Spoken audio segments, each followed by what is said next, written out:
The Sopranos needs no introduction. Broadway star and true romance antagonist James Gandolfini played Tony Soprano, a struggling waste management consultant trapped between two families.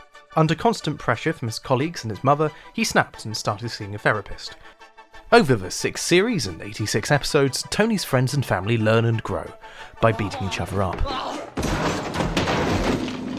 The Sopranos is a generational achievement in television, and I genuinely believe it will stand the test of time. I've already spent hours of my life negatively comparing a programme once touted as being an equal to it, and you've likely listened along for the journey. The 3rd season of The Sopranos changed television. Well, that's a YouTube sentence if there ever was one, but did it really? Well, yes. The 3rd season of The Sopranos is a prism for all of television, past and present. It elevated the form of the serial drama to new heights. It's the series of the show that really ditched its Scorseseist roots and found its own voice.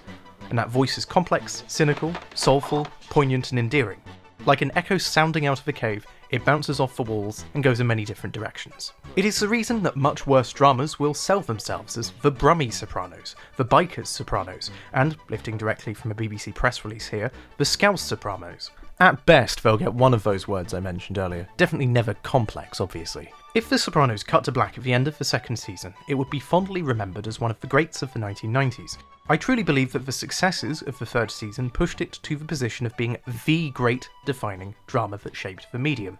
It's why we discuss this and not, say, Oz or The X-Files. In a lineage that truly started with Claudius, David Chase truly asked, "Where are the Romans now?" You're looking at him, asshole. This video will work if you've never watched The Sopranos, but is monumentally enhanced by having watched it at least once. I do believe, in the way that you can't really ruin Othello by knowing what happens to Iago, you can't ruin The Sopranos just by knowing what happens. I will explain the story where necessary, but I'm not going to be doing a play-by-play or anything synoptic.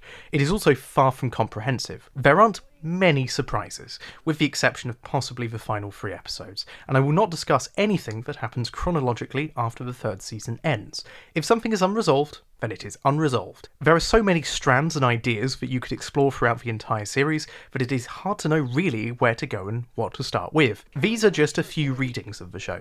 There are so many different ways to look at a great work like The Sopranos and to truly appreciate it. These are not definitive, and they are definitely not objective. I'm also attempting something a bit different here to the other Sopranos criticism I've seen outside of reading. I'm not going to give you a blow-by-blow list of events or a collection of facts. Instead, I'm much more interested in the relations between form and structure, Chase's reaction to the show's initial success, some of the core themes of self-worth and identity, nature and nurture, trauma and response, communities and the individual, crime and punishment, rather literally, the breakdown of morality and societal order, prejudice and disparity, therapy and medication, and a waxing divide between ideals, dreams, and reality. It does a lot of things that only a few programs like The Sopranos have ever dared to try. Something on this scale, and something that truly understands that its audience are mature adults. But that is how it ended up, of course. That's how the story goes. And I do believe that by the end of the programme, it was very much aware of its status here as this modern epic. But how do we get to this point? Well, in fact, we're going to have to go back a little bit further. No, I'm not doing the video essay thing of starting, the Soviet Union. We're going to start in the 90s. On a quiet Sunday evening in 1999, The Sopranos aired its first episode and threw television into a tailspin. Except that is how writers tend to view it today. History is written by the victors, and television history is written by the winning critics. Everyone was obsessed with The Sopranos, everyone watched it every week, everyone. We all kind of know that that's not entirely the case. The Sopranos aired on an American cable channel called HBO. Until just a few years before the first Soprano, it had recently branched out into original programming. It started with comedies. HBO produced a show called Not Necessarily the News, the protozoic ooze from which The Simpsons and Conan grew from. They co-produced the later series of Kids in the Hall, but its first proper big hit was The Larry Sanders Show, which launched the careers of Saul Goodman, the dad from Arrested Development, and the dad from Freddy Got Fingered. Comedy was the initial draw of HBO's original lineup, and while they had tried a few miniseries, they never really captured the attention of the press, let alone the public. There's a reason why people sometimes forget and assume that The Sopranos was the first HBO programme. It wasn't. They also produced some documentaries under the brand name America Undercover, some overseen by Oliver Stone of JFK and MBK fame. One of these, Doing Time, Life Inside the Big House, would come to shape everything they did after. HBO isn't regulated in the way that normal American channels are, and as such they can say what they want and do what they want. There's a lot of swearing, violence, drug use, unsimulated nudity, and sex acts in all of these documentaries. And the comedy is just as mucky too. Alright, whoever this is, fuck off!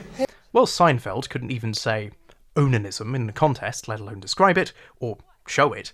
Mr. Show and Larry Sanders set the new standard in saying whatever the flipping heck they want.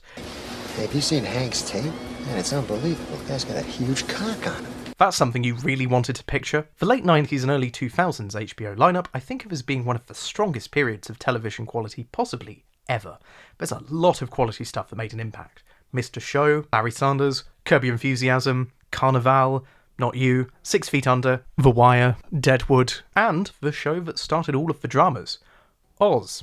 Oz is never really discussed because it's old, a bit weird looking, genuinely abrasive and upsetting, and because it's in 4x3 and shot on videotape, it's never made it onto streaming. It's not great, but it's an important programme, and at times really, really well done. For the uninitiated, Oz is a prison drama where the most deranged prisoners are set up in an advanced rehab centre called Emerald City. Tom Fontana, the creator of Oz, previously ran a show called Homicide: Life on the Street that I've not seen, which was a much more conventional police procedural.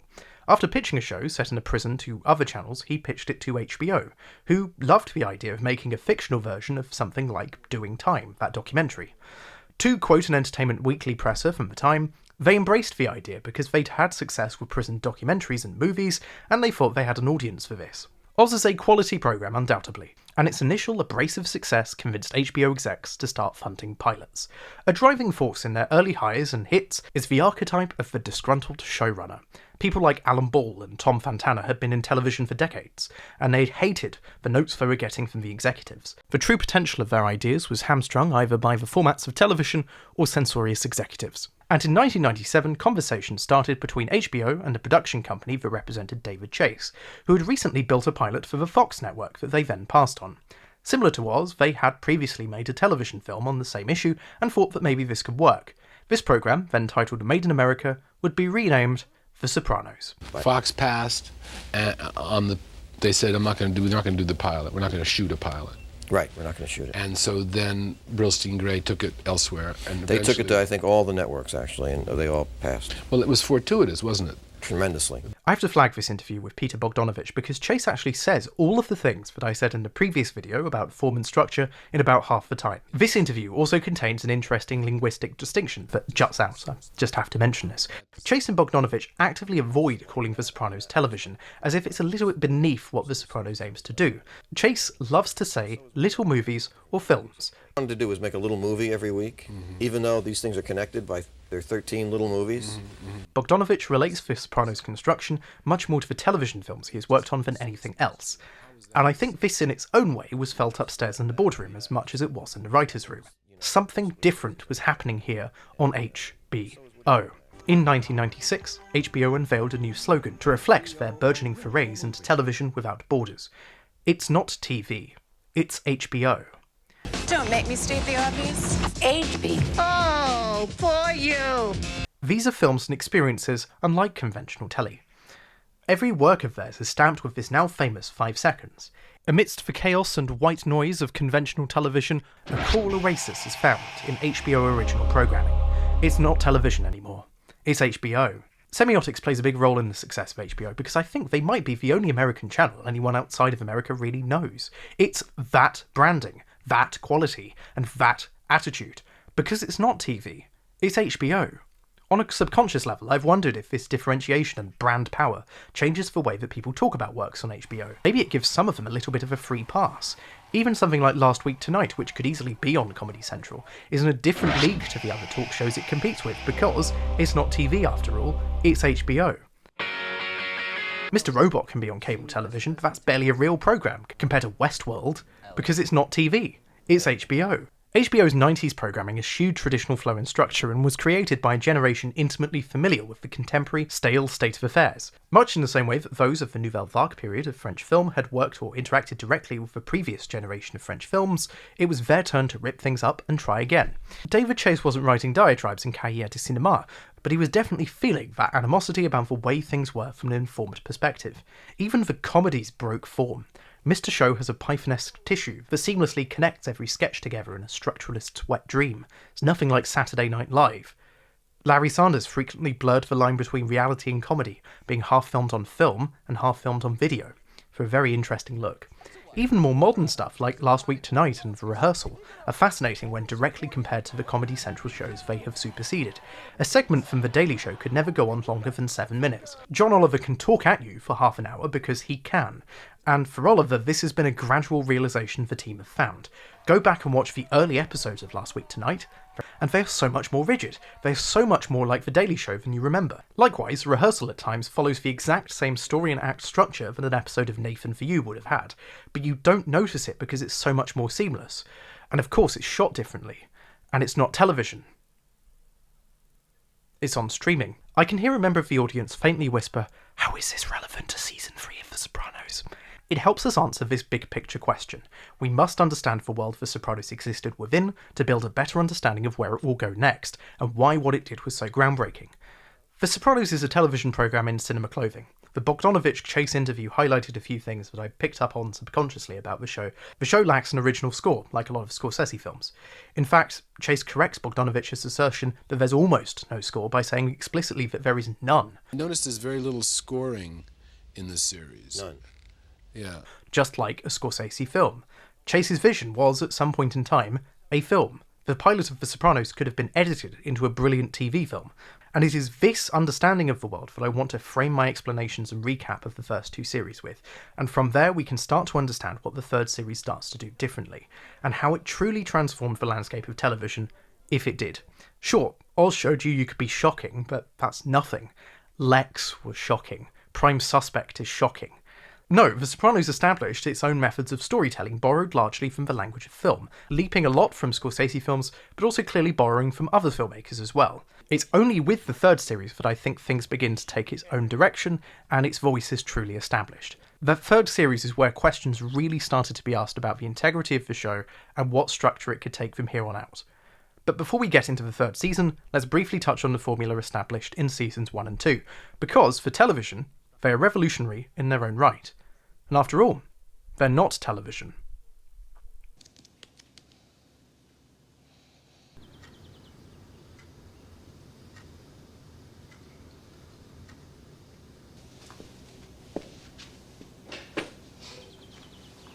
Have you ever watched a television programme where there's just silence? The programme trusts you to be able to read what's going on visually? I can't think of many programmes that include a scene like this, let alone start with one. I may one day come back and explore this in as much detail as this 3rd series, but for now, just understand that I'm giving you the Cliff's Notes. You collapsed. Possibly a panic attack? Hour-long television at the time of Sopranos was usually 4 neatly defined acts.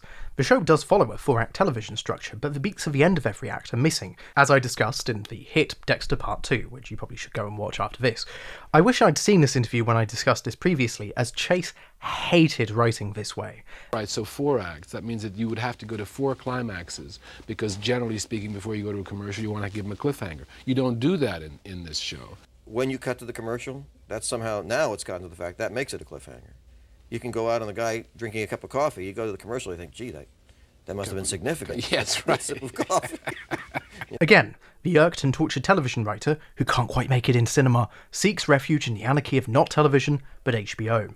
And that's not a criticism. I'm glad that David Chase didn't get into film writing. Despite of, and in some ways because of his proclaimed hatred of television, he's really, really good at it. It's not cynicism. I think it comes from a place of disappointment with television and what the medium is capable of, and as a result, he just pushes it further and further. All I'm saying is, if anyone could adapt Infinite Jest, it would probably be David Chase around this time. He wouldn't be able to do it now, I've seen Many Saints of Newark.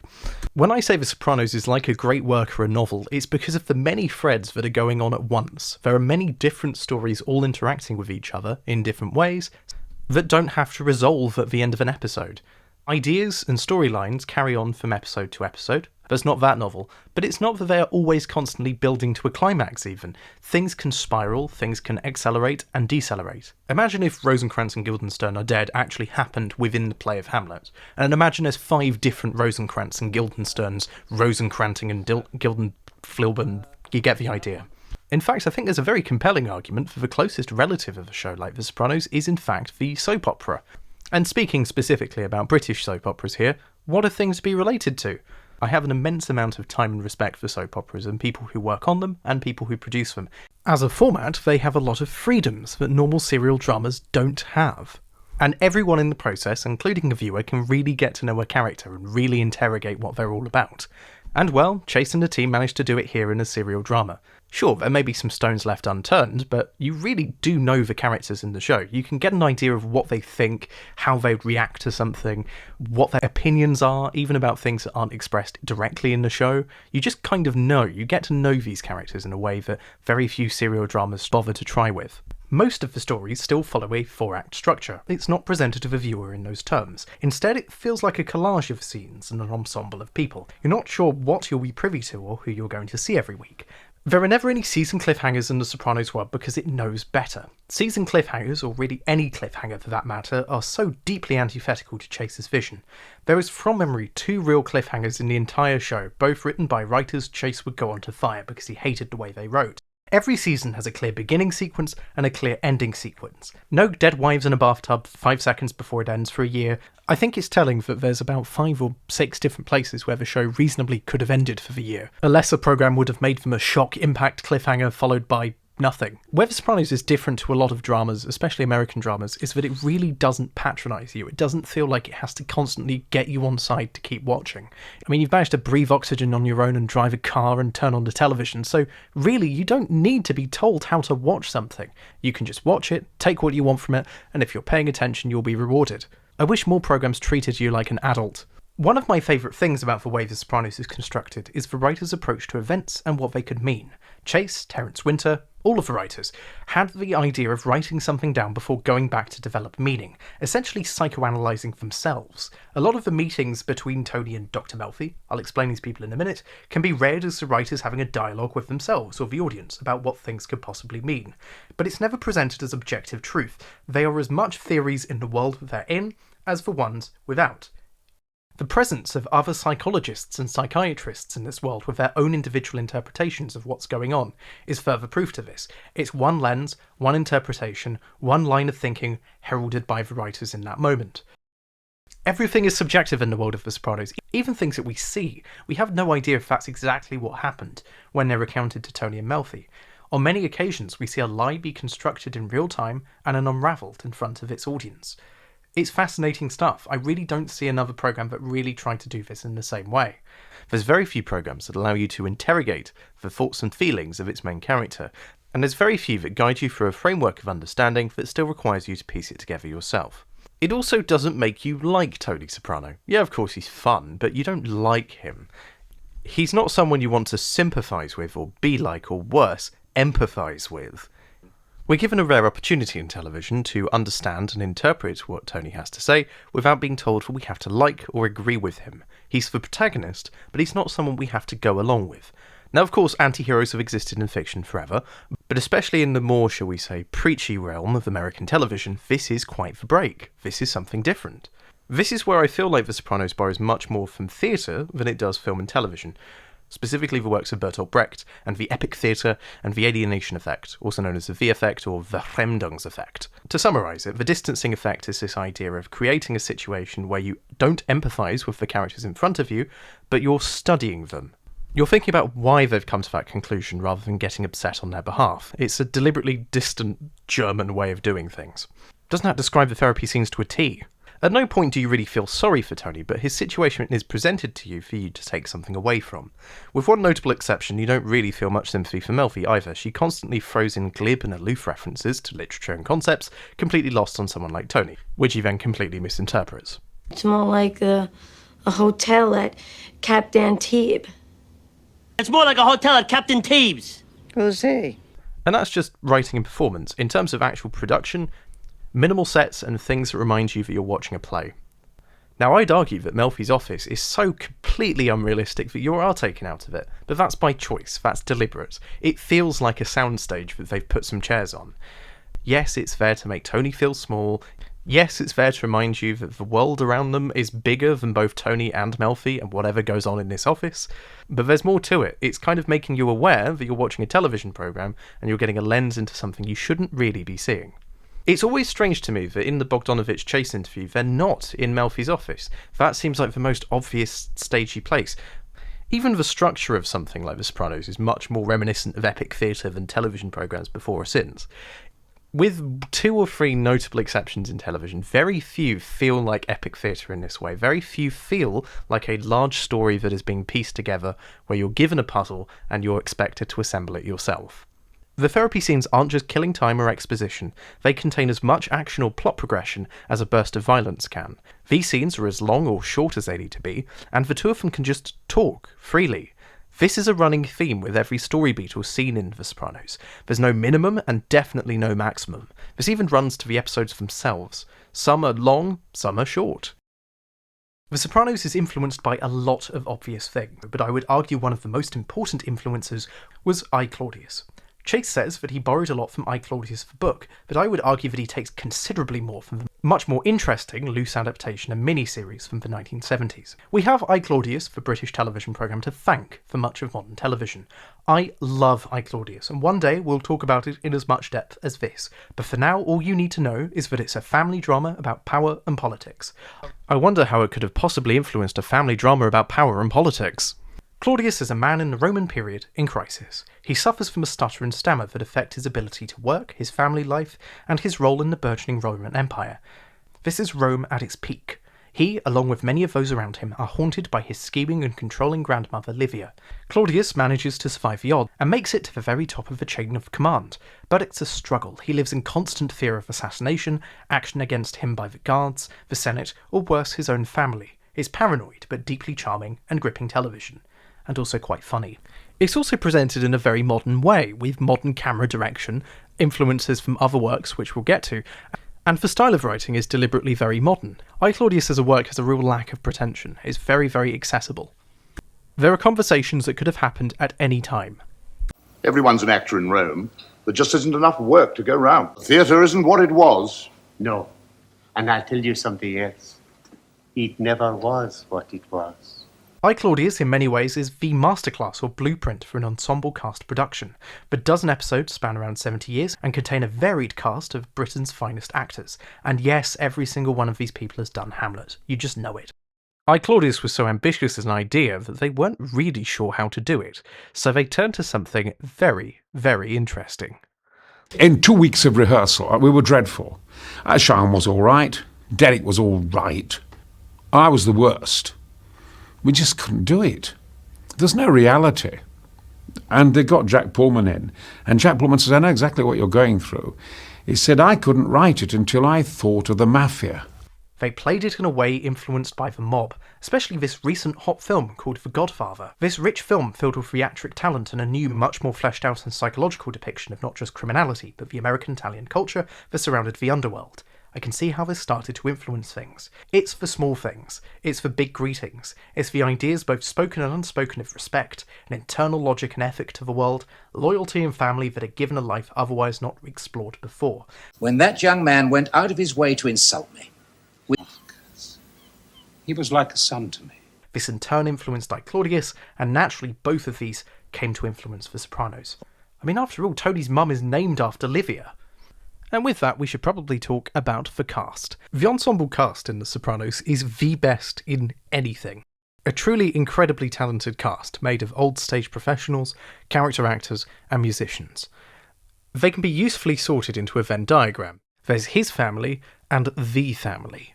His family consists of wife Carmela, his petulant son AJ, What, no fucking ZD now? Hey! and his daughter Meadow. This is such bullshit. The Soprano kids are surprisingly similar to the most famous American family, aren't they? I wonder if this was a deliberate commentary on the perfect life, perfect family thing. If only they got confronted with a Frank Grimes. Well, they did, kind of. Tony's daughter Meadow quickly finishes high school and is off to university by the end of the second series. There is a constant theme within the show of something coming to an end, and it starts with Tony's family unit. Meadow will inevitably fly away like the ducks in Tony's garden, a connection Tony makes in his subconscious during therapy. Chase actually wrote this scene in much the same way. He didn't concoct that connection. It was a reading he had of his own work. You know, you write a line of dialogue, or you have an idea that happened 3 episodes ago, and then Melfi will ask him, what do you think that meant? So then you, the writer, are forced to think, what did that mean? Because it was only an idea. So you're actually, in a way, forced to psychoanalyze your own ideas. And I just thought, that's what we'll do. We'll put those ducks in the show. they'll be in Tony's pool. It works marvelously. It once it was there, it was a chance to. I mean, who knows why these things happen? Meadow does find out about how her dad makes a living, something he confesses to at the beginning of the episode College. But her biggest issue with the life is how she will be perceived as a result of it. She's happy to consume the goods, the end result sausage, but heaven forfend someone as self-righteous as exposed the battery farm it was produced on. During the second season, she is confronted directly with the production of the goods she enjoys and has a brief crisis of faith in her family unit. She does somewhat get over it enough to let her parents pay for expensive university. Asshole. Oh, and I suppose yours is innocent in all this? For your information, he gave it to my dad. It's not like my dad stole it. You know what, Meadow? AJ is a mediocre dud that lacks the balls of a Bart Simpson. He just coasts and never really applies himself. But he's also way too dim to do anything crime of the organised variety.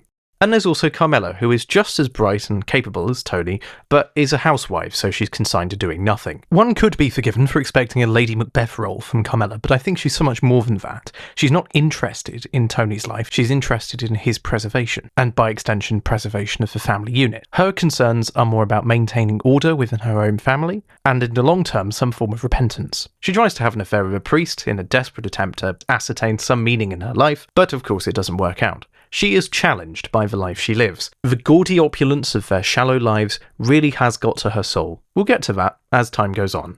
The mob side, the other family, are just as flesh out and well defined. There's the consigliere, Silvio Dante, played by Little Stevie from the E Street Band, Tony's old friend, Paulie Walnuts, Tony's best friend in the business, Big Pussy, his uncle, Corrado Jr. Soprano, who eventually becomes the boss of the family, and Tony's protege and nephew-in-law, Christopher, who is actually Carmela's nephew. There are so many other characters that come and go, but these are the big players. These are the ones that drive the action forward in Tony's life. Up to this point, Tony has two mistresses throughout the show. Irina, a Russian emigre in search of a better life, and Gloria Trillo, who isn't. Tony also has two sisters, Barbara and Janice. You rarely see Barbara because she wants no part in, quote, the life. Despite her protestation, Janice loves being around the life, so much so that she ends up dating one of Tony's competitors that is old enough to be her dad. And if I'm honest, given the way she talks about Johnny Boy Soprano, that probably plays into it. All I'm saying is if Tony is capable of being Oedipus, then Janice could very easily be Electra. Something key to the world of The Sopranos is its acknowledgement that no one is a rational actor. There is no trust in the world because everyone is salient to the world's scant objectivity. Tony takes Carmela to a restaurant to reveal that he's seeing a therapist, but Carmela assumes it's a revelation of yet another affair. There is never any trust, just self-preservation. Tony wargames every conversation he has with the coldness of a Stasi agent, and prepares his speech perfectly. He skirts traps and conversations, and speaks in euphemism frequently, either to avoid the law, or to really wind up his fanny-eating uncle. Uncle June's in a muff. What? By watching The Sopranos, you are watching Tony's perspective. When he's in shot, rarely is he not the centre focus. In back-and-forth conversations, it will always cut back to him. Every close-up is of him. Even in two shots, he's still the one you're really looking at. Even if he's not the boss of the family, he is the boss of perspective. You could read the somewhat mimetic dialogue that some characters have as filling in the blanks, as he recalls it to Melfi. Livia probably would say something like, your father was a saint, but would she say it 50 million times? Is that something she would actually say, or is that just Tony not listening? I don't know. There are times in the series where it is just shown directly from his point of view, so who knows? It could be. While there's plenty of dreaming and escapism within the show's first dream is actually just described, largely because Tony, like King Missile, has a detachable penis. I had a dream last night. My belly button was Phillips head screw, and I'm working on unscrewing it, but when I get it unscrewed, my penis falls off. Jesus fucking Christ! I think part of it is also that it's a dream that could only possibly exist within the theatre of the mind. Even a cinematic theatrical experience would struggle to make it real. One thing that helps The Sopranos in its best moments is that every single character is capable of being wrong, stupid, and funny, both to themselves and people in the world, and people outside of it, the audience, the spectator. Many modern dramas hate the idea that they're perceived as being funny. There's a stick deeply and firmly lodged up the arses of most dramas, which is always at odds with the perfect examples of the medium. Claudius, very much this video's, to compare to The Sopranos, is part Mafia Machiavelli epic, sure, but it's also a Jewish family comedy, per the writer's intentions. I'm a happily married man. Julia doesn't interest me. She wouldn't interest me if you hung her naked from the ceiling above my bed. She might even do that if I asked her. It's as much The Great-Great-Godfather as it is Saturnalia Night Dinner or Curb Your Etruscans. Some of my favourite other dramas, Twin Peaks, The British Shameless, are never afraid of being hilarious. It makes the rough stuff all the more poignant. Especially in Britain, where television producers love grey, sludgy, kitchen sink realism, it's something that particularly irks me, and I'm so glad that The Sopranos is both cinematically colourful and the characters are boldly brash. That's what you want. That's what you need. That's how you get your teeth deeply sunk into the world. What the hell are you doing? Frankly, if the world we lived in was as depressing as a Ken Loach film, everyone would just top themselves. There's an upside in a comedy even in the darkest moments of our existence. Amusement is one of the basic emotions that Ekman theorised we all have. If the writers of Broadchurch established basic emotion theory instead, the only thing that humans would do at a root level is wallow and mope. And not even in the Bloodhound Gang way, it would just be shit. Setting is a character too, and New Jersey is no different. The show is set in Newark and Essex County, New Jersey. You never see much of Newark itself, though. This is deliberate. They're too scared of the inner cities these days. They are suburbanites through and through. Much like the old Essex, they've left their Basildons and Clactons and ended up in Brentwood. For all they love being Italian-American, it's very funny to me that the place they call home is named after a county best known now for gaudy plastic reality television. We'll get to this, but the Sopranos have way more in common with Gemma Collins than they do anything from the old country. Anyway, we could talk about the characters forever. We will talk as we go. Let's talk about the events. I'll give you the highlights. Tony Soprano is a man in the modern age in crisis. He regularly suffers from panic attacks that are affecting his ability to work, his family life, and his family life in a New Jersey crime family. Tony begins to see a therapist, Dr. Melfi. It's from here that, through his eyes, we are introduced to the world. This is the Mafia at its weakest. Tony paints a vivid picture of the modern American dream. You have success, but everything is on its hinges. There's no loyalty, there's limits on what they can do. Healthcare will go bust in 2000, says Tony's morning paper, and so too will the mob if things don't improve. At least that's how he treats it. I guess he didn't live long enough to see cryptocurrency. Log off.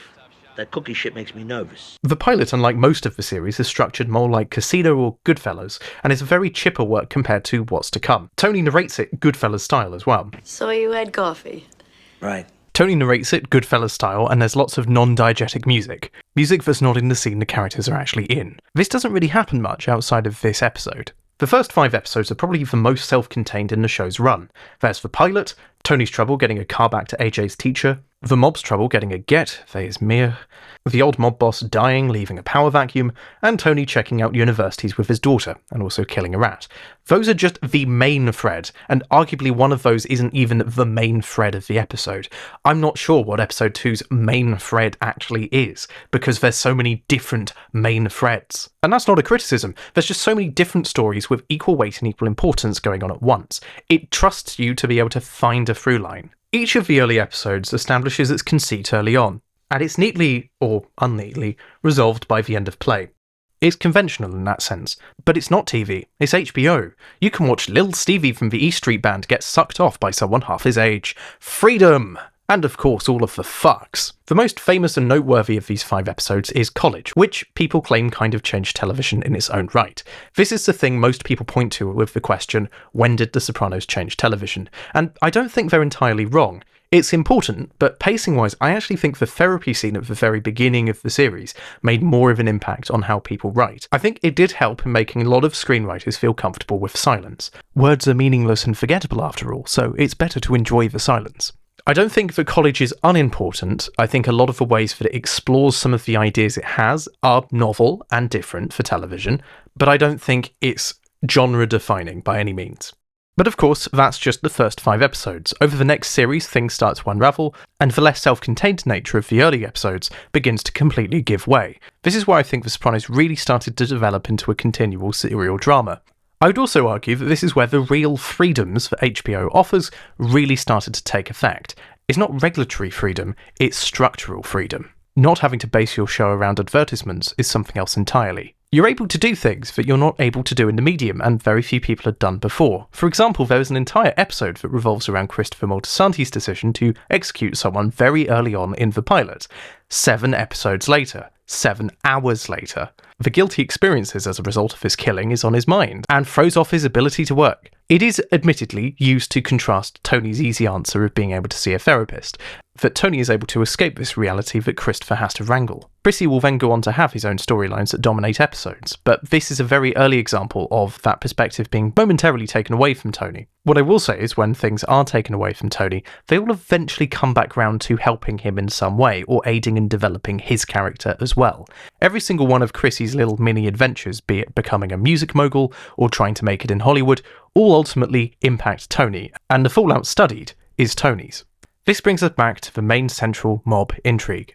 As capo regime of the New Jersey crime family, Tony has tensions with his uncle Corrado Jr. Soprano. After the former family boss dies, Tony lets Jr. take the throne. Interestingly, the boss that Jr. replaces is the same age as Tony. Junior and Tony are deeply suspicious of one another and confide at various points in Livia.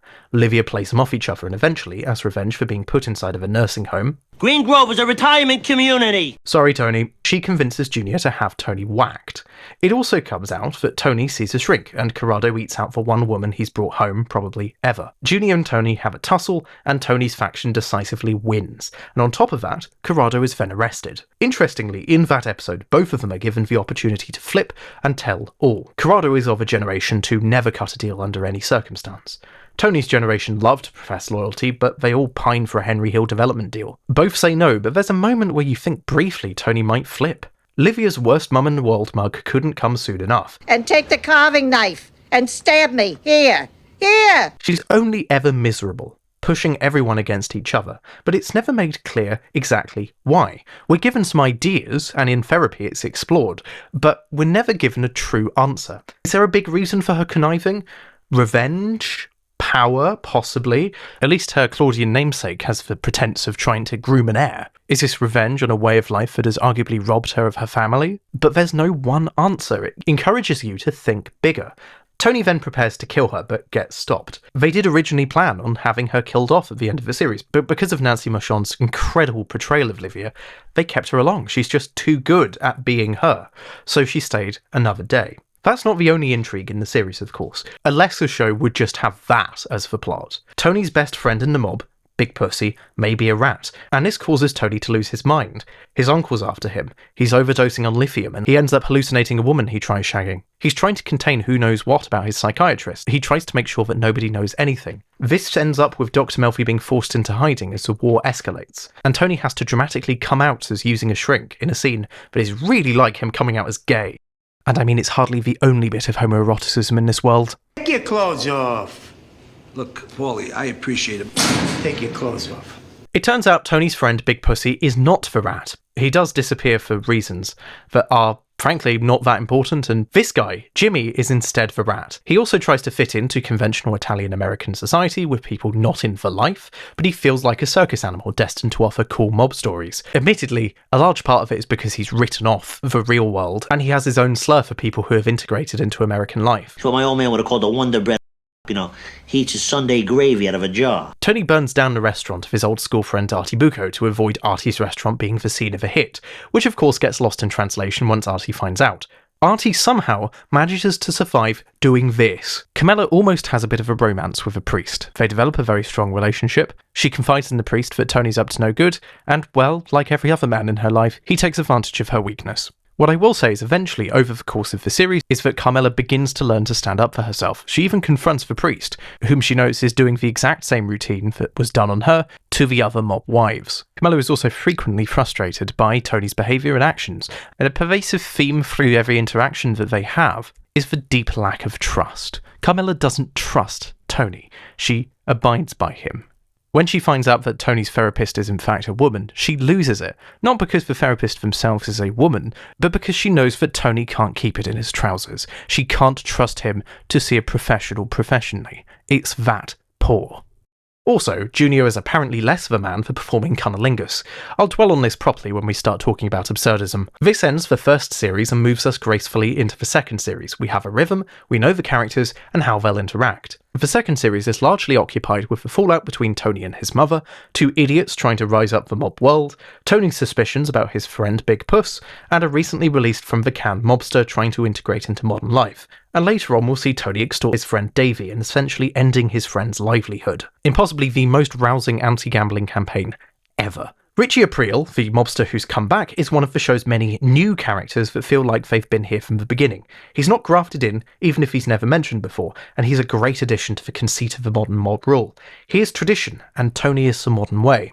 Matt Bevilacqua, that's Italian for drink water, and his friend, who has a name, are two numpties who flop about the main story, are vaguely involved in something serious, and are dead. They end up trying to hit Christopher, which fails miserably, and one of them gets shot because they couldn't undo their seatbelt. They are amateurs, and the show knows that they're amateurs.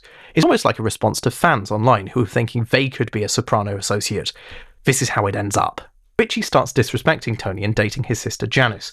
After he slaps her, Janice shoots him, ending one of Tony's perennial problems. Puss is eventually revealed to also be a rat to the gang, and they ceremoniously whack him off at sea, leaving him to sleep with the fishes, a little callback to a conversation that Pussy starts a year and a half ago. Tony's mum is also arrested for using fraudulently acquired plane tickets, and it looks like she's going to flip. How terrible. And with that, Season 2 wraps up. We've gone through it at breakneck pace because I just want to get to the third series now. In my opinion, this is where it went from being great television to a great work that has tremendously defined the English-speaking world's literary canon. Of the many themes in the show, I want to focus on big ideas. We're not going to be talking about, was someone secretly this? I want to make you think about big picture ideas here. We do go into the weeds, fundamentally to service a bigger idea, which I think is kind of the point of some things in the show. My 4 big ideas are broadly related to those episodes that I cover and my interpretations, but it's not definitive and it's not a neat division.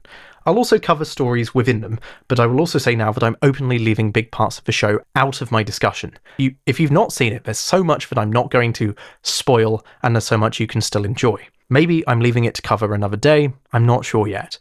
But anyway, and to kick us off, why not talk about something I mentioned before?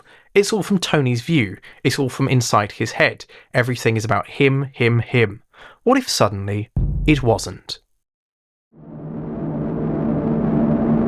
If I was forced to summarise the early half of the third season into a word, it would be subversion. Subversion of expectation, sure, but also subversion of order, subversion of judgment, and subversion of what you actually expect from the word subversion too. We're very quick to label things as subversive in culture. I would argue this is a case of it being genuinely subversive television. In America, The Sopranos was an instant cultural moment that changed television forever, per the winning critics. Emmy nominations, endless praise, and intrigue, and another group of fans. But you could be forgiven for thinking that maybe some people missed the point. Log on to hbo.com/Sopranos and tell us, will Tony get it on with Dr. Melfi? Post what you think will happen and vote for your favorite line of the season. The nominees are... And take the carving knife and stab me. Here. Here. hbo.com/Sopranos. Something that was completely lost on me until I started writing this was that The Sopranos was not as popular here, in Blighty, as I had anticipated. Back then, it would take up to a year for an American programme to actually end up on television here. This doesn't happen as much now, especially that HBO has a deal in place with Sky, meaning that no one can watch it. Channel 4 picks up the rights to The Sopranos after it had aired in America, on a slight time delay. Season 3 aired over here in early 2002, almost a whole year after it had aired in America. The Sopranos struggled to find a deep audience over here until the DVD box set boom a couple of years later. Even well into the 4th series, it was beaten in the ratings by Jonathan Ross's abysmal film programme, a repeat of Top Gear, and a sleazy Channel 5 documentary called Real Sex, coincidentally one of HBO's original offerings. But in America, it was huge, and this upset David Chase. Chase clearly felt a bit of moral injury seeing people love the lovable rogues. They're remembering the good times and thinking uncritically, I feel like he thought. And I feel like this angst and conceit coloured Chase's writing and direction. I want to return to that idea I mentioned before about things not being predetermined. Writers write, things happen, and are rationalised, explained, and understood.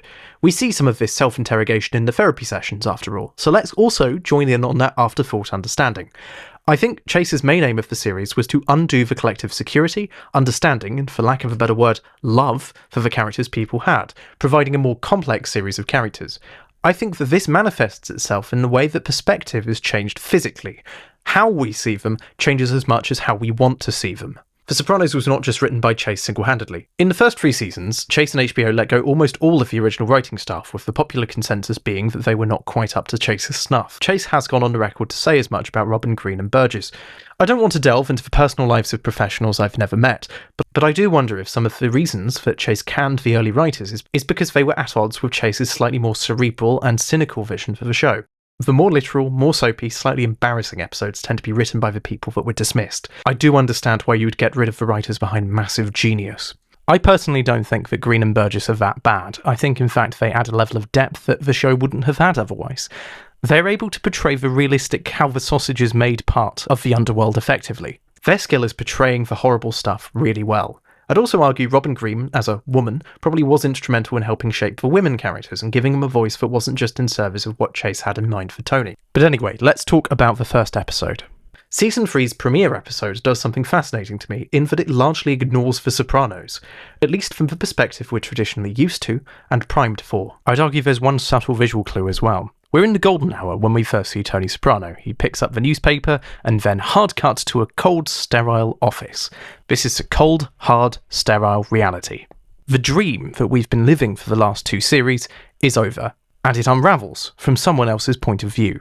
From the second we hear a camera shutter, we know that there's a difference. The perspective is really from the FBI investigators into the Soprano crime family. We're watching people watching the Soprano household, watching their day-to-day life. Even when we're with the boys, we're seeing the everyday parts of their life instead of their exciting thing of theirs. This episode isn't the first that's not really about Tony, but it's the first to not focus on Tony. Usually, we as viewers float above Tony's subconscious. We can hear his internal monologue initially. We're in his dreams. Sometimes we're in rooms he's not in, but not often. Things are different. When he sits in the Bing, he's on the other side of the desk. One of his capos, Gigi, is in the king's chair. He's not in charge, even if he is. This episode is not about him in the slightest. He is not the agent that brings forward events. He's in the room as other things happen. The most mob action in this episode is the tale of Patsy Parisi. If you were paying attention from the last series, you'll recognise him from the moment he was shot in the face at the beginning of the second season. In a very Lynch and Frost decision, an identical twin brother is forged from the ashes. The story really revolves around him and, fittingly, given everything, prescience to events that others don't have. You see, Gigi killed his brother, but of course, code of silence, no one can say anything. But everybody knows, including Patsy Parisi. Patsy wants to whack Tony and gets really close, but settles instead for a whiz in the family swimming pool, watched on by the FBI. And us. This first episode, titled Mr. Ruggiero's Neighbourhood, is filmed almost entirely from new points of view that we're usually never privy to. Occasionally, there are conversations before this without the core cast, but even if Tony isn't in the room, he is in the conversation. Fucking Tony Soprano. Neighbourhood continues this thread and pushes it to a logical extreme. We're now truly on the other side of the law, and of course, they are not that different from the mob after all. While the mob is bound by pretenses of old Italian tradition and implicit laws around their life, these lot are bound by American tradition and actual laws. The FBI have the objective of justice or the enforcement of the law. They're not pretending to be here for family. They have their own families at home. The Soprano crime family, circa 1999, is a hollowed-out monetarist's idea of the mob, a shell of an institution. At the heart of the husk is ever-dwindling capital, as deregulation and slightly more legitimate businesses take the space they once occupied. Despite being the bland, unsexy arm of the law, I would say there are as deep characters on this side of the mirror as any other. He's also just quite funny. Did you fuck me? Did you fuck me? No. Did you fuck me? I told you no. In my analyses, we all love a good contrasting mirror and foil dynamic, and, well, the feds and the mob eat in the same way. They eat in a big room, talking strategy. The lightness of the feds and the darkness of the seedy underbelly. It's a bit One-Eyed Jacks for Bada Bing. Well, Chase has gone on the record to say that Twin Peaks heavily shaped The Sopranos because, well, of course it did. I'd also say a lot of Lost Highway slips into this episode as well, if you're familiar with Lynch's work. Similar to Lost Highway, the episode's events take place in a very transient way. The episode's events take place over a few weeks and, like a dream you sort of remember, fade transiently in and out from moment to moment, much like Lost Highway. Also, Lost Highway has the whole video camera thing, which comes up later. Another subversion is that suddenly Tony's family are not the ones on top. The FBI are given the grant to do whatever the hell they want, because of Rico, whatever he is. The FBI are the ones with the upper hand, and suddenly, somehow, you're rooting for the criminals. They even sadistically taunt the family when their probing picks up an imminent rupture in their water tank. It's a shame that we can't warn him. How is this any different from how the gang laugh at the degenerate gamblers that they exploit? When it bursts and floods the basement, it takes out all of the Soprano family photos and memories. Cynically, I feel like Chase was probably also thinking, well, crying over water-damaged photos is bug-kiss compared to repeatedly whacking off half of Newark and extorting the other half. Perhaps the most memorable clash of light and dark is when the FBI plan to plant a listening device in the family home. The coast is clear and the hunt is on. All other sound is cut out as the power mission begins. So here's Peter Gunn. Except as that goes on, we're treated to another scene. Peter Gunn, the theme tune to the Bold Bash PI series of intrigue, fades into Every Breath You Take, a song about stalking and surveillance in a way that most people don't notice or pay attention to, by the police. The two completely different pieces of music are then laid over top each other, and it's as chaotic as it sounds. Again, this perspective makes us uncomfortable. We're seeing the dirty tactics too closely, and it's not pleasant. Tony has to sneak into a building to evade their detection, and this whole sequence gives you a glimpse into the paranoia that seeps into all their lives, whether they're in the family or in the family. Even Carmela and Chrissy's girlfriend Aid are followed to their encounters with a sapphic tennis coach, with Carmela pulling a face lifted straight from Kath and Kim. What they're doing up there is illegal. If it isn't, it bloody well should be. Ostensibly they're being tracked so that they're out of the house and out of the way of a bug being planted. But we all know that's not true on some level. Everyone watching, waiting, is hardly commiserating. Blink and you'll miss it, but this lot enjoy the surveillance of watching the enemy of the state. Or maybe the enema of the state, given this delightful conversation they're privy to. The public bathrooms. You stand at the urinal? Oh, fuck, come on, will you? It's a high, it's a rush. They feel like Peter Gunn, the strong silent type. Now they feel the rush that we as an audience feel when we follow the mob laying down the law on people who have wronged them. Doesn't it feel dreadful when those methods happen to someone we've vaguely rooted for? The episode also gives us a view into how the other half live, specifically new immigrants who did exactly what Tony's grandparents did, but because he has to live near them, now they're beneath him in some way, even if they will save his life. We've seen how Carmela treats the help, even if they're her friends, so now it's time to see how everyone treats the maids with contempt. One of the house cleaners is a Polish woman who, together with her husband, are looking to fit in and work in this new prosperous America. The husband was an engineer in Soviet sphere Poland, but today he's the fixer-upper for an upper-middle-class soprano. He offers a soliloquy into this life that is both ignored and misinterpreted by those around him. Got your workout clothes on. Why don't you use it? I'll take the bike. Jesus already. No, you go ahead. But this is only the beginning of a subversive shift of perspective. Now, this is not absolute and it's not the only way of seeing this, but I do feel a part of showing the FBI in this way is commentary on how we, the viewer, experience The Sopranos. Again, the team were somewhat unhappy with the way people were perceiving them. Now it's time to really undo it, really start to get into the nitty-gritty of their inconsistencies, their hypocrisies, and the lies fundamental to the lives that they lead. We tune in every week, we see an hour of the highlights, we don't see their lives. And when the show starts to pick apart at these things that we're not seeing, not privy to, and in some ways Tony and Melfi have kept from us, only then are we able to truly understand the world we're in, and truly understand what these characters want and need. We are viewers prescient to more than the characters. Now it is openly, routinely acknowledged. The FBI plant a bug in Tony Soprano's house. They can now listen in to some of his conversations. The whole time he's down here in the basement, you're kind of thinking, no, don't do it, don't say anything. He doesn't know that, but we do. We've got leverage over Tony. Compare this to how we found out in real time that Pussy and Jimmy were the rats after all. We're now a page ahead of the mastermind himself. Sometimes it's telegraphed, sometimes it's obvious. We know something the characters don't. Ah, dramatic irony. The next episode opens with an extended sequence that plays like you're hitting rewind on a DVD player, again making you aware of what's going to happen to the characters before they do. Admittedly, this is something that's gone on for a long time. There's a lot of allusions to physical media in The Sopranos. You want my DVD player? You can watch Grumpy Old Men. Tony tries to ply both his uncle and his mother with DVDs and CDs, a way of collectively remembering the past in their own time, which is seen as kind of a bad thing. They constantly rewatch The Godfather, and when their Godfather DVD doesn't work, they rely on Silvio's interpretation of events, their memories, their subjective understanding of experience. And ultimately, memories are erased or not kept. With the exception of the physical media in their life, these memories are forgotten, erased, damaged by floods. These early episodes are filled with story beats and directions that don't dwell or focus on Tony Soprano. Imagine for a second you've never seen The Sopranos before and you don't know who the main characters are. Who do you think is Tony Soprano? Take a guess. Is it the guy holding court at the table? Is it the guy behind the desk? Is it the guy with the massive house? It can't be this intimidated looking man. Can it? Tony makes very few active decisions in this early part of the series, instead weathering the impact of things out of his control. Even the things and people he tries to influence prove futile. For example, Tony gets into a fight with Meadow over her new boyfriend, Noah. Now, Noah is annoying. People say Hawks invented the genre with Scarface, but Cagney was modernity. Muni was not, so I give the nod to William Wellman. Oh, shut it, you fucking Reddit comment. However, Tony doesn't hate him for this reason. Oh no, he hates him because he's black. The show is tacitly and implicitly condemnatory of Tony's behaviour. It's not spelled out constantly. That's for you, the viewer, to work out and decide for yourself. You don't need to be told that Tony's behaviour is not only bad, but openly hypocritical. I mean, after all, he can date as many Russians as he wants. The line he draws with Noah is arbitrary, hypocritical, and, as we'll touch on later, rather absurd. Meadow is understandably quite upset by this. Carmela, who agrees with Tony's notions but just not his wording, is also unable to bring her back into the fold, as it were.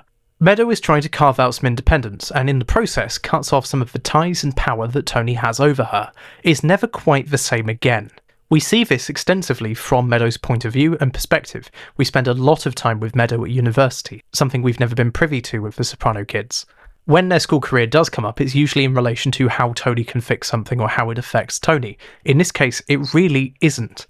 Meadow has a life and a relationship outside of Tony's control that he is powerless to do anything about. He can just pass judgment. A bit like his mum.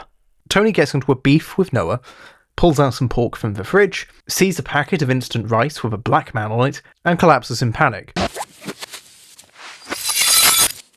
We see all of this in reverse, played like a DVD.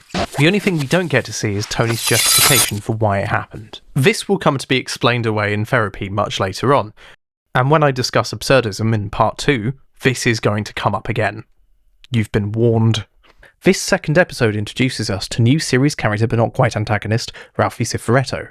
Ralphie is in many ways similar to Christopher. Cocky, wants more than he's given, and arrogant. He doesn't have the familial protection, but instead the fiscal. Ralphie is a top earner, and, capital above all in this world, he has carte blanche to do whatever he wants. Backtalk Tony, play the families, bang on about Gladiator, and another expression of their shallow understanding of supposedly their own history. I have come to reclaim Rome for my people. I have come! Ralphie's Gladiator obsession is microcosmic proof of the brilliance of character development. They all love The Godfather, Tony loves Cagney and Public Enemy, and indeed episode 2 juxtaposes Tony watching pivotal moments from Public Enemy with moments from his own life where he feels like he lacks agency. There's also an interesting conclusion in there about how this life might end up for him. Ralphie's obsession with tabloid violence and the Hollywood Coliseum puts into perspective his irrational, gaudy behaviour and the choices he chooses to make. When you think in his head that he's in a gladiatorial spectacle, there is an internal logic to his delusional fantasy. Similarly, Tony thinks he's the Praetorian Guard upholding order, when in reality he doesn't know that when he says commendatore, he's saying the plural form. Ralphie shacks up with Rosalie April, widow of former boss Jackie, and her son Jackie Jr., who is an idiot. He joins a long lineage of cocky novices who get too close to the sun and perish. Knowing what he's like, you know that he will get himself killed. It's just how, what, when and why. He's similar to the other 3 people like him from previous seasons. We know where he'll end up even if he doesn't. But there is a new and unique angle. Jackie Jr. is described by good old rambling Chrissy as the heir apparent. Unlike Chrissy's protégés of years past, there is a generational expectation for him to enter the life. But Tony, Silvio, people of that generation really don't want Jackie to enter this world. He's not cut out for it. He's too spoilt and privileged like their little shit children. We created too nice a home life for them. They don't want to go out in the world.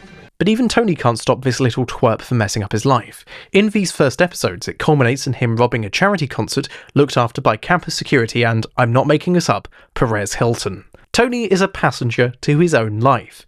These are all events happening to him. Tony can't stop anything. He can't stop Meadow dating her new black boyfriend. He can't stop Jackie robbing clickbait journalists. Even in the gangland stuff, he's not the focus and seems much more ineffective than we're used to. Chrissy and Eugene Pontecorvo, a name that will not come up again for a few years, become made men in a very dingy ceremony that makes Joe Pesci's fake ceremony from Goodfellas look bright and colourful in comparison. Well, at least it was a bit more red. Chrissy notes that a crow is watching over him, tainting the ceremony and ruining this moment for him. This is the sort of detail that would haunt Tony as a major plot device, but this colours Chrissy's increasingly paranoid worldview for an entire series, just in the background.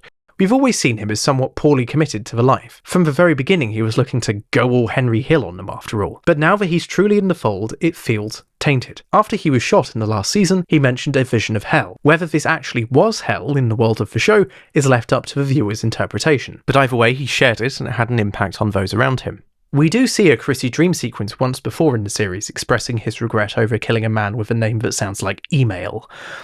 This didn't shape everything, and it tied into his paranoia for the space of a whole episode, but ultimately it was about how Tony's intervention fixed Chrissy's problems for the time being.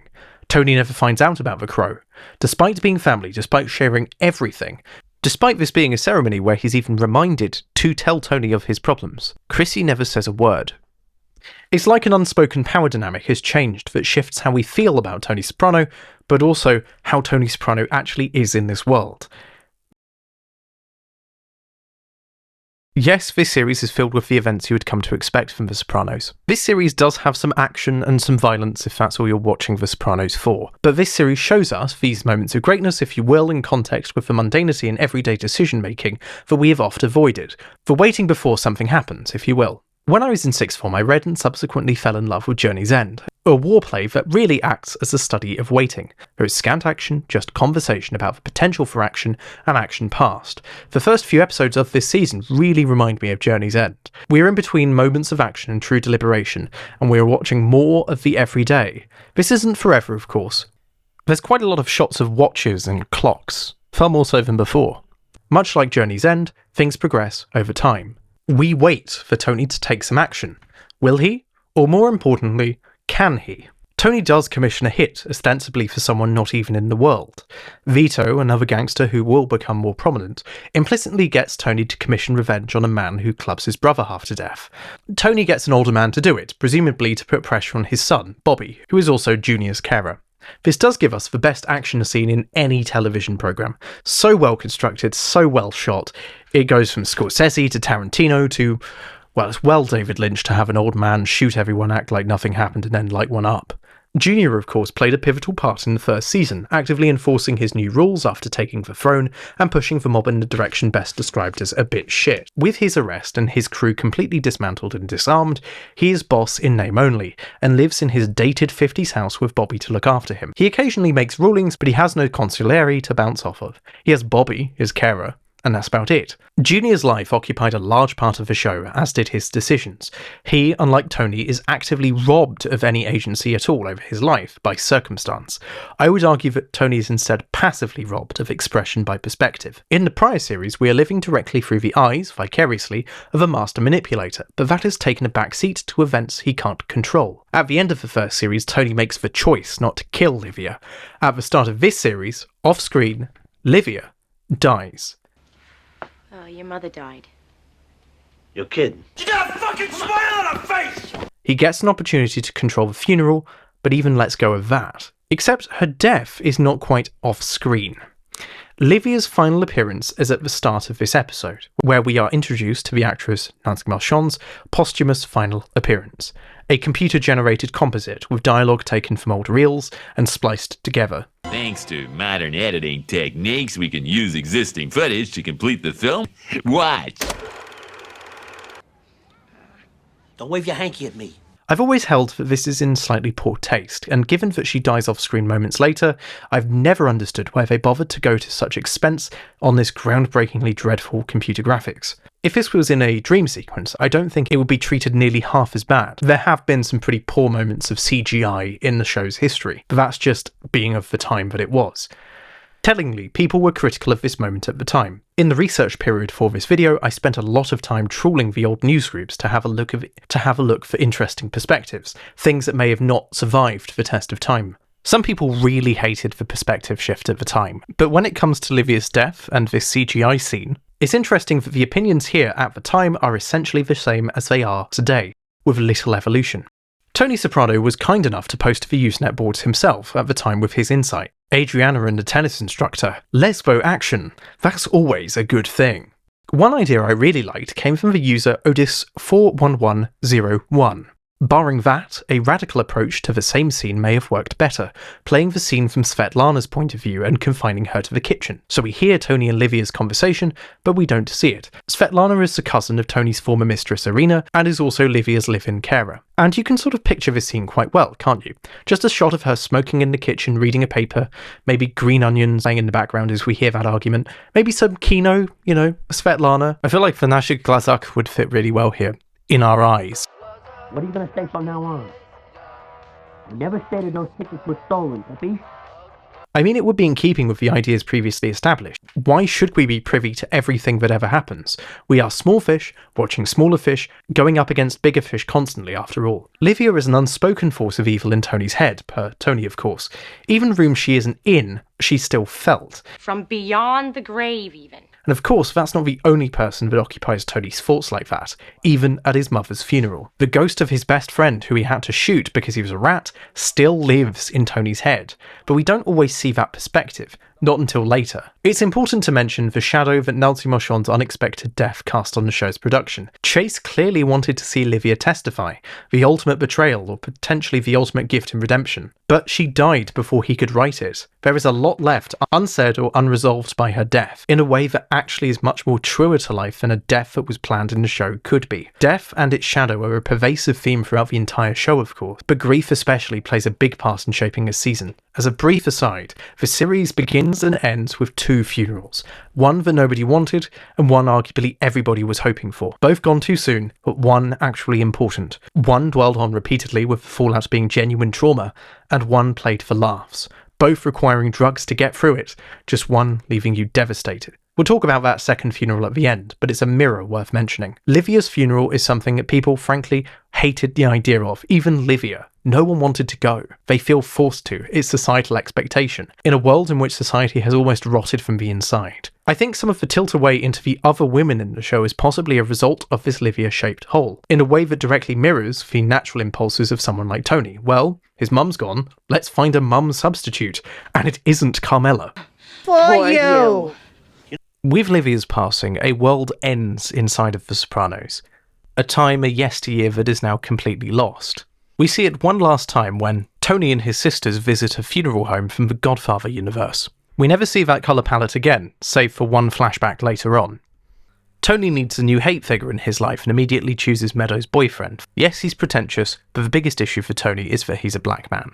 Livia's death also gave the show a tremendous opportunity to start showing the characters for who they are. Most of the people in the Sopranos world are terrible, they are immoral, or even people we like are still bad.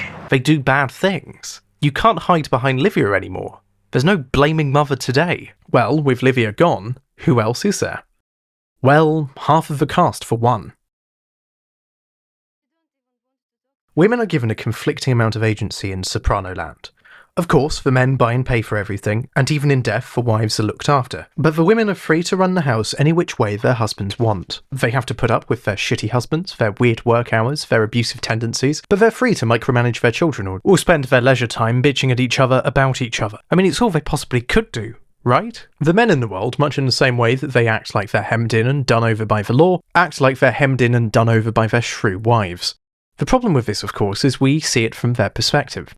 When they complain, you should be seeing past what they're literally saying. As with a lot of the show, the comedy comes from the gulf in what they're saying to the objective facts of their reality. Big Pussy complaining that his wife is dragging him to a resort somewhere doesn't really hit the same when we've seen him hit her for almost revealing his ratting secret. Unintentionally. Artie Bucco wishes at times that he was one of the mob boys, and because of his closeness with Tony, is afforded a lot of wiggle room that the others aren't. But fundamentally, he's a nice person. He's too good for that life, morally speaking.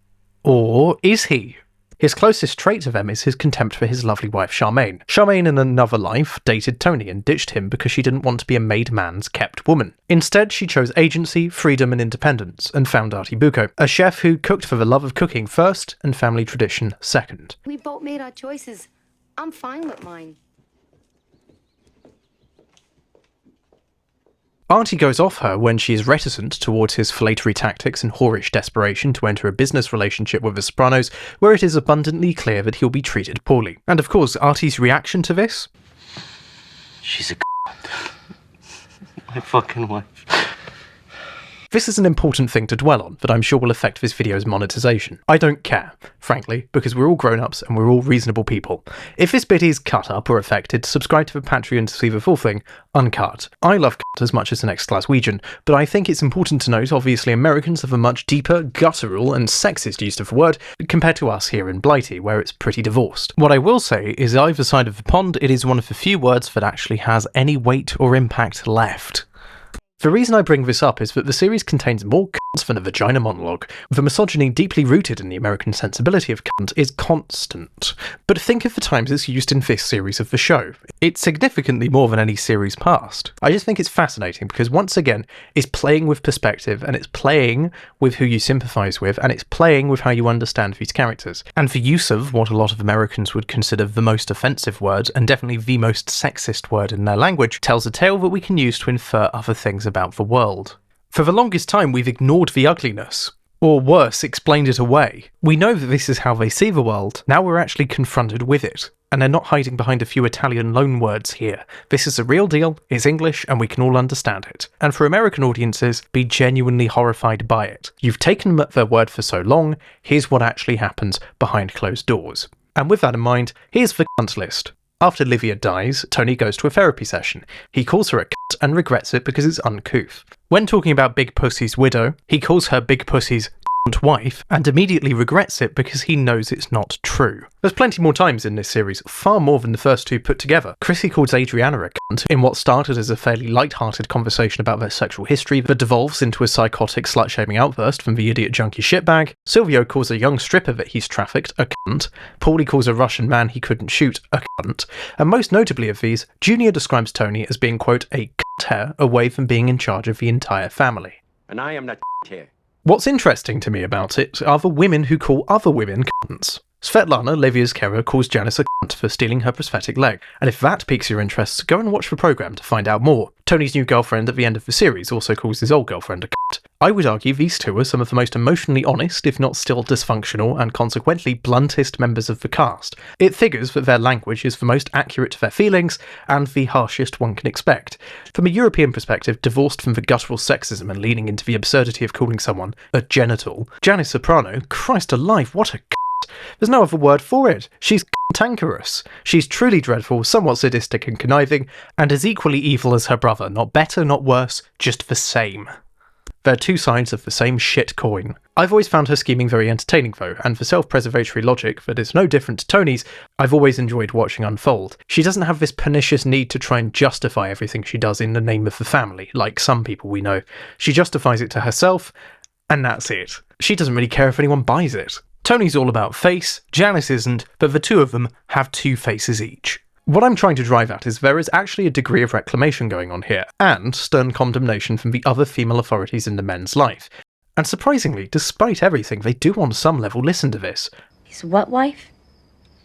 Carmela is deeply unhappy with the language, and yet, for once, they kind of almost listen. I'm not pretending that calling people c***s is some sort of brash act of social liberation on behalf of the Sopranos, but it is telling to me that those in command of their feelings are happy to say what everyone else wants to say on some level, and it's really well choreographed who's emotionally honest and who's just doing it because they feel like they can. I think Svetlana speaks for everyone in the room thinking that about Janice, but she's Russian and depressing enough to just tell us like it is.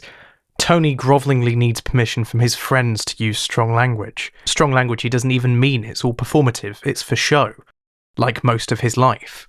Anyway, I think that's as much mileage as I'm going to get out of one word. I think we should move on to the bigger picture and talk about the women of Newark more broadly.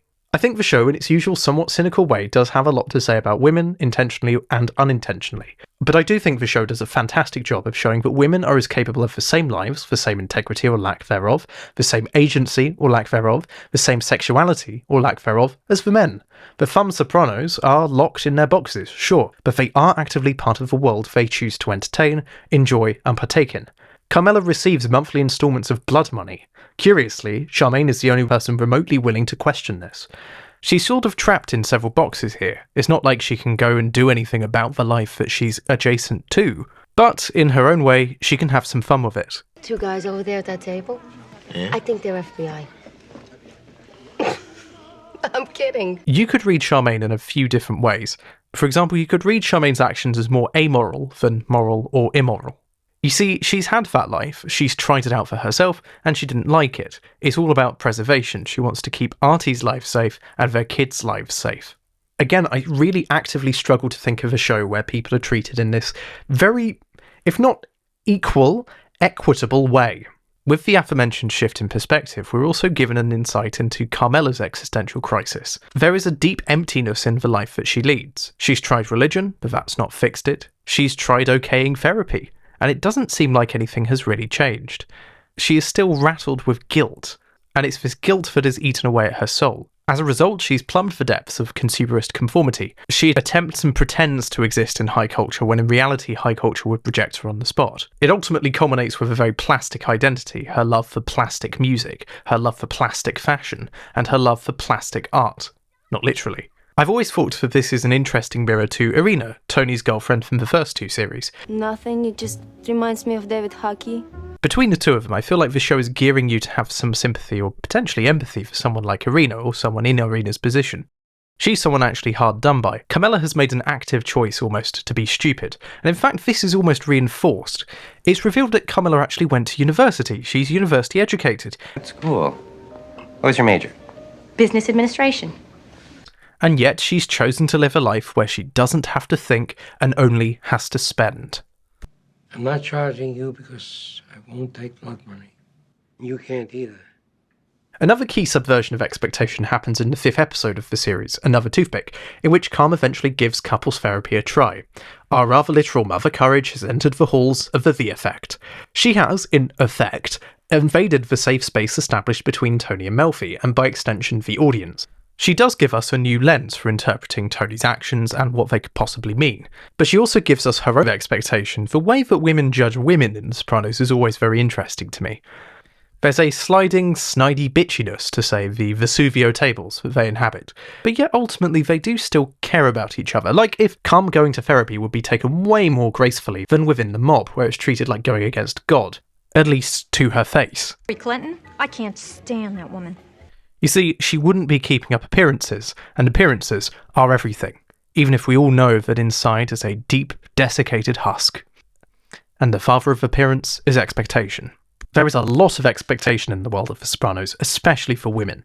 That are expected to look pretty, cook the meals, look after the kids, all the things that the dads could actually do but don't. Per the show's world, women are legally chattel in parts of Newark, and no clearer is that the case than with how Silvio and friends treat the young women at the bar.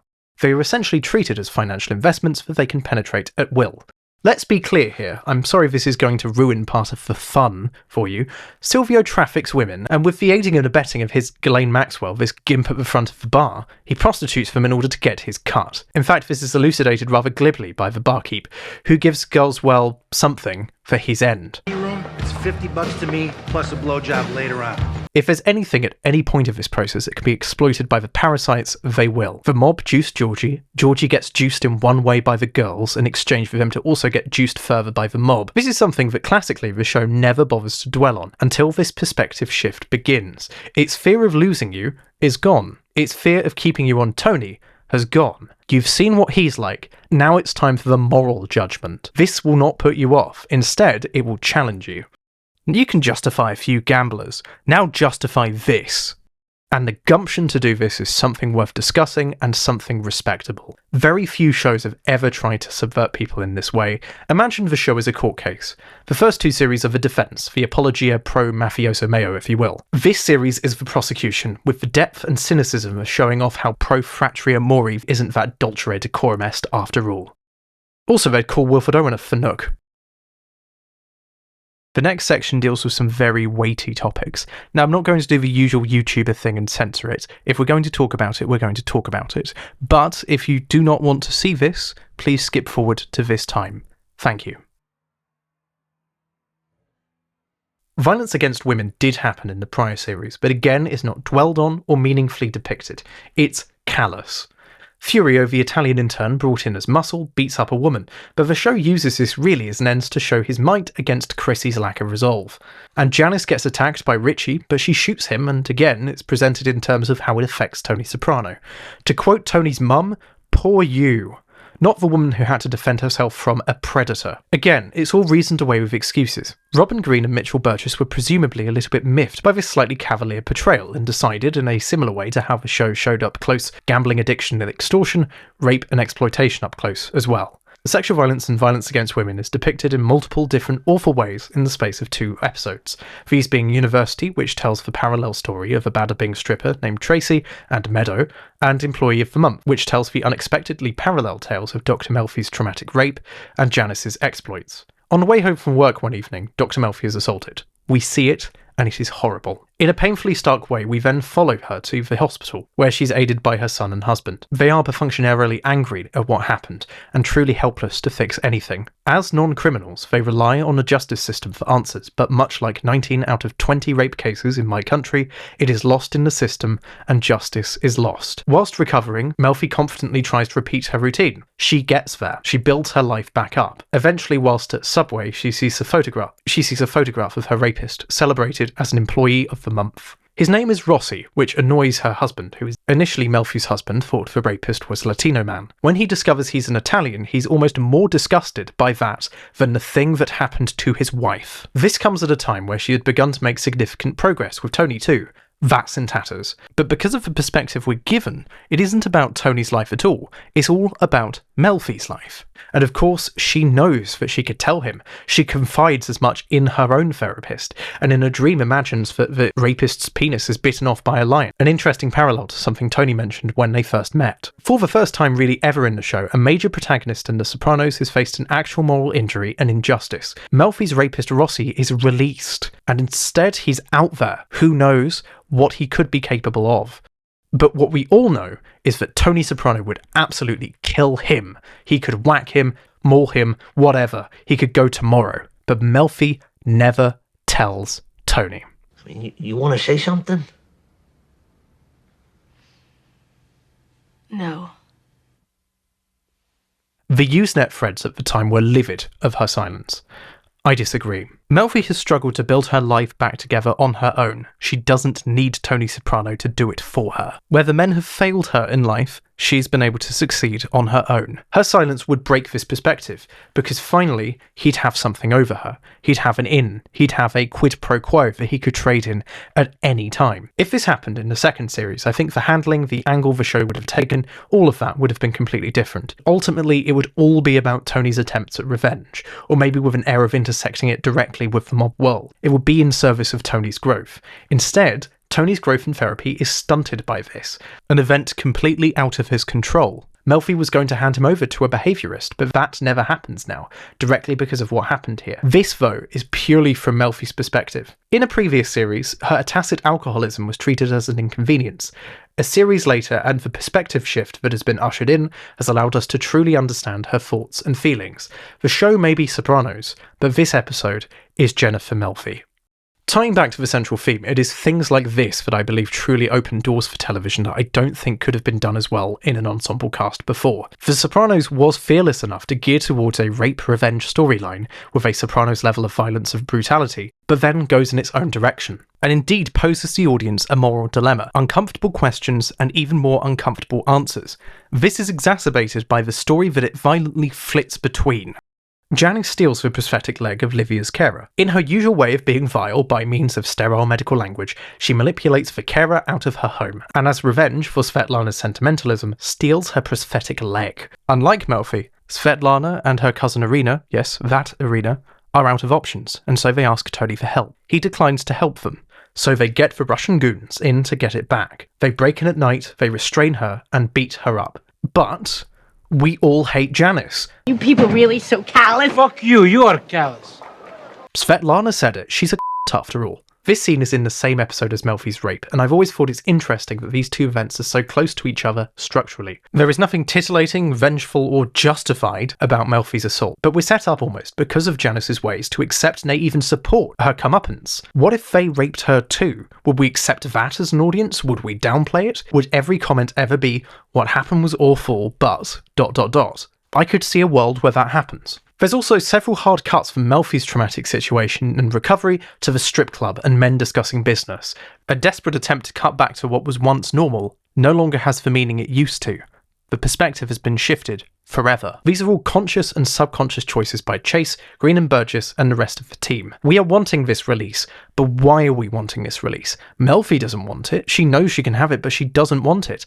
Agency is important. There's a lot of impotent men in Melfi's life getting frustrated on her behalf. Elliot, her psychologist, played by Peter Bogdanovich, is frustrated that she won't give up Tony as a client. Melfi's estranged and now unestranged husband is obsessed with the idea that the rapist was in fact an Italian man. And to emphasise the idea of you wanting Tony to get involved, we cut from Melfi's whiny husband to Tony effortlessly cutting wood in half. There's the real man. Applying that Chase's mantra of write first, analyse later, why were these beats put next to each other? Is there a through line here? In fact, the Employee of the Month is filled with as many other awful things that would normally fill a whole series. Racial abuse, profiling, loss of innocence. But none of this really compares when there's an actual, real victim. Not someone in the life, not someone in the families, an innocent civilian. The idea that this is left open to the audience, and there are questions still left unsolved, The Sopranos trusts you to create and derive meaning for yourself. Not ridiculous fan theories, but a through line that can make sense of chaos. I don't think there's another show that trusts its audience exactly in that way. And this theme further continues with women as we get into the episode University. Employee of the Month as the fourth episode is followed just a few weeks later with University, an episode about the lives of two women, Meadow and Tracy. It's not just one contrast. Much in the way that Tracy perplexes and plagues Tony, Meadow has her own perpetually irritating small-town roommate Caitlin, is inherently horrified by all of the world's evils. Meadow's also still dating her boyfriend that Tony hates. I would argue that the real comparison is not Meadow and Tracy. It is the exploitation and silencing of these two periphery characters. A lot has been discussed and written about the comparison between Meadow and Tracy. In fact, this is something the show quite clearly delineates. I would argue that that is just one reading. You see, Caitlin is not part of the world that Meadow and her boyfriend Noah are. They get what they want and never question what's around them. They block out the sights of homeless people wiping their ass with newspaper because they can't afford it. Oh my god. That is so sad. Noah can pontificate on the ethics of a film like Freaks, for example, without thinking about the real-life disfigured and disabled people. Noah, using his dad, eventually gets a restraining order on Caitlin. Over time, we see Caitlin's delusions and situation get worse, culminating in her removal from their life. And despite her slipping through the cracks, it is always treated as being her fault. Similarly, Tracy, the stripper, tries to and literally does bake bread for Tony, which is rebuffed. She is extorted and trafficked by Silvio, but is also dating Ralphie Cifaretto. A virtue is made of her spending Silvio's sharked loan on braces rather than silicone implants, which makes her more pure. More of a Madonna figure, but 'tis a pity she's a whore. She is treated horrifically by all, especially Silvio, in such an unexpected shift in tone that honestly doesn't seem that out of place when you think about it. Before we saw Tony's impression of him, the Godfather impressionist who gave him advice whilst pulling the most ridiculous faces on television. Of course, that face is for the family. The rest of the world, especially young women in his orbit, are treated horribly. I think on some level people reasoned that the Bing is actually a legitimate business with nothing really that wrong going on, and that everything there is consensual and above board, even if it's morally incongruous. Because after all, we follow these guys week to week, and if there's anything bad, we just don't dwell on it. Unlike Caitlin, who descends into her delusion, Tracy is cognizant and argues for a better situation. She eventually finds out she's pregnant. In her final scene, she makes a scene and stands up to Ralphie. Unfortunately, he kills her. Ralphie runs into his business dad, Tony, who is enraged by the murder and how it will affect business. Tony punches Ralphie in frustration, and eventually this is the thing that drives a wedge between them. The punch, the disrespect. There is a dead sex worker in the road and their biggest problem is with each other. Not that a pregnant woman is dead, but that he's made. Usually, the twisted priorities are played for laughs, like with Paulie. Not today. In a traditional narrative, or dare I even say it, a soap opera, this would be the point of learning. This would be a resolution of sorts. Good would come from this evil. They shake their fists at each other, they wrap her in a plastic bag, and they move on. There is no learning here. It's just business. Both Tracy and Caitlin are cast aside because they're ultimately unimportant to the lives of the people they're around, and those who ultimately shape their destiny think that they have no need to. Like father, like daughter, it has passed down the family tree. And this will come up again. This is such bullshit! Both Caitlin and Tracy belong to some level of underclass within the society that they live in. Caitlin is portrayed as being a hick from a hick town, going to a hoity-toity liberal arts college. What business does she have being there? What especially hurts about the treatment of Caitlin is that on the surface you would think that Noah and Meadow may have some understanding of being treated differently. Unfortunately, they don't really care, because it's not happening to them. That is not to say that Meadow and Tracy share no parallels, and of course they do, and admittedly all three of them have one thing in common. They have to deal with some very difficult men. Meadow and Noah's relationship ends by his hand, and if Ralphie and Tracy represent coercion by violence, Noah is all about coercion by adhering to the rules. He redefines their relationship on his terms, gets the restraining order against Caitlin, and eventually cuts off Meadow once he's satisfied. It's not violent, but it's emotionally damaging. I felt this was an interesting contrast. Similarly to the hard cuts and Employee of the Month, constantly reminding us that these horrors coexist with the light breezy stuff, we constantly cut back and forth between both stories.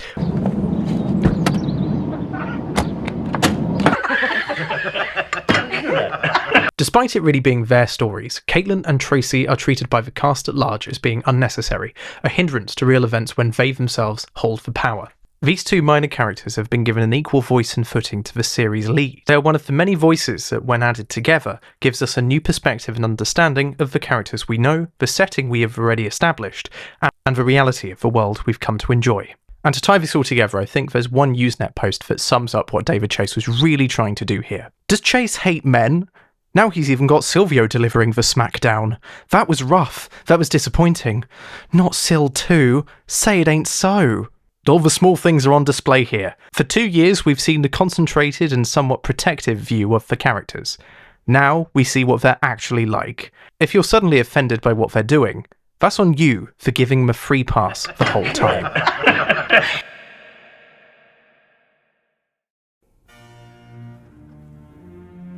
We focused on some very heavy parts of the show here. We've talked about possibly the most dramatic parts of the drama. And I'd like to say that we've got most of the heavy stuff out of the way. Part 2 is going to be a bit more breezy in comparison.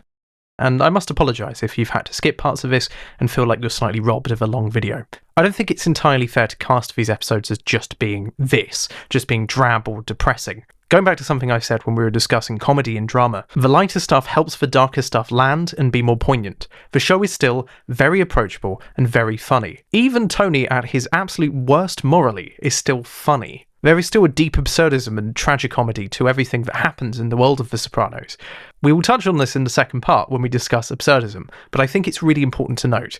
Tying this again to that central conceit, there are very few other examples of something so interconnected and yet distantly contrasting webs in television like this. The effortlessness and fearlessness of the show to express these ideas always stuns me. I'm in awe of it. If one is to truly believe that The Sopranos is revolutionary television, the sensibility around perspective is something that is truly revolutionary. I can't think of another show other than The Wire that even comes close to this. I think this is also the moment you can confidently say that there is a world that exists outside of the scenes and perspective you're privy to. And with the show's open acknowledgement of this fact, it opens the door to something new. I think this series and the beginning of it provided a framework for future programmes to explore developing a world that exists outside of the literal times that we see it.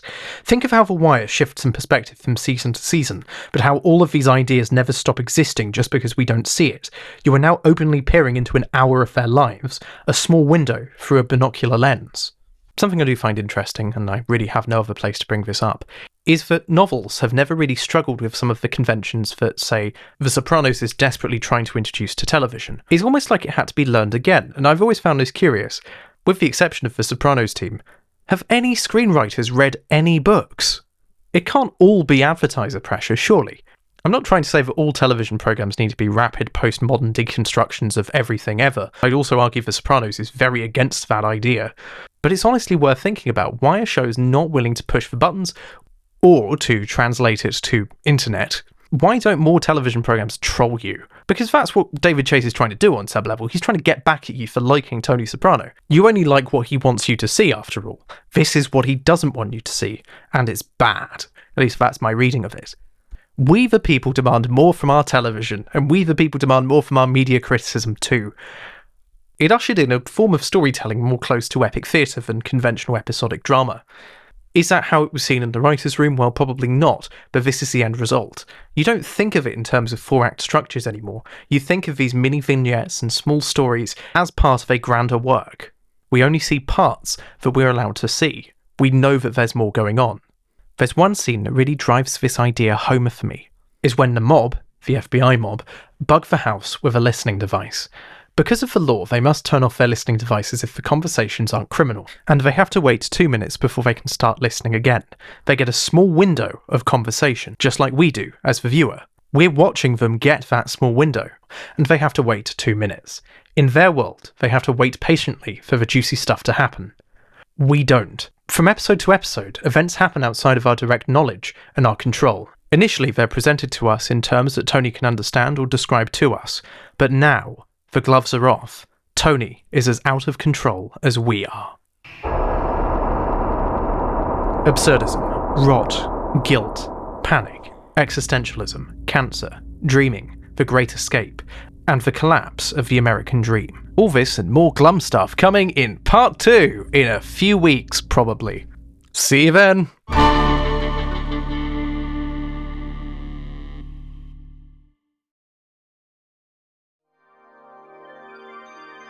Thank you for being patient with me as I construct this very, very, very, very long video. If you enjoyed it, please head over to patreon.com/Byron Lewis to support more videos like this one. And of course, show this to your friends, subscribe, like, comment. I really want to hear what you have to say. Thank you very much, and good night. Thank you very much, and good night. Thank you very much, and good night. Thank you very much, and good night.